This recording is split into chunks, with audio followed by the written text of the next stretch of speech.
Lalu akan kemanakah suara pendukung Anies di Pilkada Jakarta tahun ini? Kita bahas bersama Direktur Eksekutif Lembaga Survei Indonesia LSI, Mas Jayadi Hanan. Mas Jayadi, selamat sore. Selamat sore, Cindy. Mas Jayadi, kan kita tahu Anies Baswedan adalah sosok yang selalu diperhitungkan ketika kita ngomongin Pilgub Jakarta kemarin-kemarin. Surveinya besar sekali elektabilitasnya. Anda membacanya seberapa besar pengaruh suara pendukung Anies di Pilkada ini? Sangat besar ya. Artinya semua calon, terutama antara RK Suswono dan Pram Rano, itu tidak ada yang bisa menang tanpa merebut lebih banyak pendukung Anies. Diperkirakan pendukung Anies yang solid itu, kalau berdasarkan survei-survei LSI sampai dengan bulan Juli, itu di kisaran 40%. Jadi besar sekali. Basis utama RK itu kalau berdasarkan suara RK, kemungkinan di kisaran 15%-an. Plus nanti PKS ya, jadi dia bisa mencapai 30%-an. Kemudian basis utama Pram Rano, untuk sementara saya akan mengatakan bahwa basis utamanya lebih banyak berbasis kepada kekuatan PDI atau basis PDI, dan jumlahnya sekitar 15%-an. Jadi dua calon ini terutama, tanpa mengesampingkan calon independen, tapi tampaknya calon independen Dharma Kun itu menurut saya belum terlalu kuat pada saat ini. Eh, nah, jadi apa namanya, baik pasangan Pram Rano maupun RK Suswono harus memperoleh suara lebih dari 50% kan kalau mau memenangkan Pilkada Jakarta, karena aturannya begitu. Jadi dalam situasi yang ada sekarang, maka pendukung Anies yang solid ya, pendukung Anies yang utama itu akan menjadi rebutan dari keduanya. Dan Nah, itu sudah menariknya tercermin ya. akan kayak gimana Mas Jaya di antara RK Suswono dan juga Pram Rano? Bagaimana? Tarik menarik suara Anies Baswedan antara dua paslon itu nanti akan kayak gimana? Oke, untuk sementara data-data sampai dengan sekitar bulan Juli menunjukkan bahwa kalau tidak ada Anies, maka pemilih Anies cenderung lebih ke RK. Ya, itu dengan catatan kalau mereka datang ke TPS ya. Kalau mereka nggak datang ke TPS sebagai protes itu soal lain lagi ya. Itu belum bisa kita perkirakan sekarang. Jadi untuk sementara sebagian besar pendukung Anies cenderung akan ke RK dan Suswono ya. Nah, ada sejumlah faktor yang bisa mempengaruhinya. Saya menghitung paling tidak ada 4 faktor. Pertama, faktor kepartaian, ya. Dalam soal kepartaian ini di RK Suswono ada partai PKS yang solid, dan hampir semua pendukung PKS itu tadinya adalah pendukung Anies.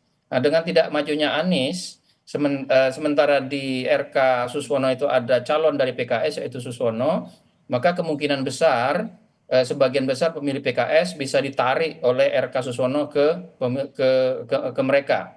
Jadi sulit bagi apa namanya, Pram Rano untuk memperoleh dukungan dari para pemilih Anies yang berasal dari PKS. Faktor kedua, faktor kepartaian ini terkait dengan PDI Perjuangan. Untuk PDI Perjuangan seperti juga PKS, biasanya mereka pendukung yang solid. Karena itu Pram Rano akan memperoleh sebagian besar dukungan dari para pemilih PDIP. Masalahnya pemilih PDIP di Jakarta hanya sekitar 15% saat ini. Jadi masih cukup banyak tambahan yang diperlukan oleh Pram Rano. Itu faktor pertama, kepartaian. Faktor kedua adalah faktor sosiologis yang bisa berpengaruh, yaitu misalnya yang paling menonjol adalah soal pembagian etnis di pemilih Jakarta. 35% pemilih Jakarta itu adalah pemilih beretnis Jawa, 28%-an beretnis Betawi, dan sekitar 13-15% itu beretnis Sunda. Dugaan saya, pemilih etnis Sunda mungkin sebagian besar akan cenderung bisa ditarik oleh RK Suswono.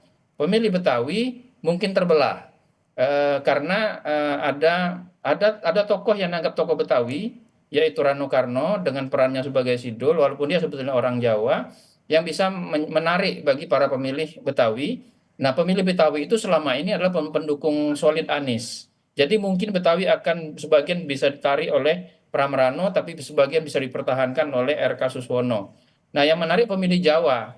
Pemilih Jawa ini biasanya di DKI, kalau lihat pengalaman yang lalu, itu memperhatikan gerak-gerik Jokowi. Kan banyak pemilih Jawa itu adalah loyalis Jokowi. Pemilih Jawa yang loyalis Jokowi inilah yang membantu Prabowo antara lain memenangkan pertarungan di Jakarta pada Pilpres yang lalu. Jadi pemilih Jawa ini apa namanya berpeluang untuk ditarik oleh RK Suswono karena dua alasan. Satu, kalau pemilih Jawa itu beranggapan bahwa Jokowi mengendorse RK Suswono. Yang kedua, di sana ada nama Suswono yang juga adalah selain PKS adalah juga seorang yang cukup dekat dengan kalangan etnis Jawa, kalangan komunitas Jawa di Jakarta. Jadi mungkin ditarik mungkin menguntungkan bagi RK Suswono. Tapi jangan lupa kalau nanti Pram Rano bersosialisasi kan ada Mas Pram di situ. Mas Pram sendiri adalah orang Jawa, dan Mas Pram adalah kabinetnya anggota kabinet Jokowi. Jadi ini tergantung yang mana. Jadi sama-sama ada dua di situ. Ada etnis Jawanya sekaligus ada elemen endorsement Jokowi. Bisa jadi pemilih etnis Jawa menjadi terpecah juga kepada Mas Jayadi, keduanya. tapi kalau untuk pendukung Anies sebenarnya lebih mengutamakan parpolnya atau figurnya? Kalau pendukung Anies ini secara spesifik. Semuanya itu harus dihitung. Nah, faktor terakhir yang bisa berpengaruh, faktor yang tadi sudah mulai dibahas oleh Kompas, Anies endorse-nya kemana? Endorsement Anies. Jadi ada 4 faktor yang bisa mempengaruhi itu. 1 faktor kepartaian, 2 faktor sosiologis, 3 faktor endorsement, dan keempat faktor ideologis. Dari sisi ideologis, selama ini pendukung Anies itu cenderung agak jauh dari para pemilih dari Partai PDI Perjuangan. Jadi kalau kita lihat 4 faktor ini, maka ada yang lebih banyak menguntungkan RK Suswono, tapi ada juga yang menguntungkan Pram Rano.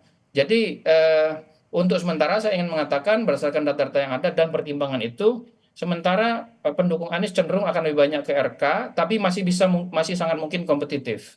Artinya sebenarnya momen kemarin PDIP hampir mengusung Anies di Jakarta dan Jabar sebenarnya nggak begitu berpengaruh ya? Singkat saja, Mas. Justru bisa berpengaruh positif, bisa berpengaruh negatif. Positif kalau masyarakat menganggap bahwa PDI sebetulnya berusaha untuk mendukung Anies, tapi bisa negatif kalau misalnya mereka beranggapan bahwa gara-gara PDI Anies tidak nyalon, kan gitu. Oke, baik. Terima kasih banyak Mas Jayadi Hanan, Direktur Eksekutif LSI sudah berbagi untuk Kompas Petang. Sehat selalu Mas Jayadi.